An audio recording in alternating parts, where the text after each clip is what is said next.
We interrupt programming at the request of the National Weather Service to activate the North Texas Emergency Alert System. The National Weather Service has issued severe thunderstorm warnings for southeastern Denton County, for Collin County, for northwestern Dallas County, and also northeastern Denton County until 5 o'clock. A cluster of thunderstorms located over the Carrollton Farmers Branch area, moving northeast at 55 miles per hour. Additionally, another severe thunderstorm is located near Pilot Point, 14 miles south of Whitesboro, moving northeast at 55 miles per hour. The storm may contain quarter-sized hail and 60-mile-per-hour wind gusts.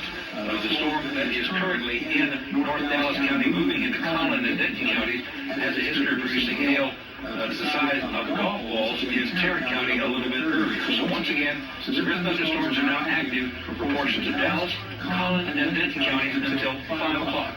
All North Texas stations affected by this alert are requested to relay the preceding message.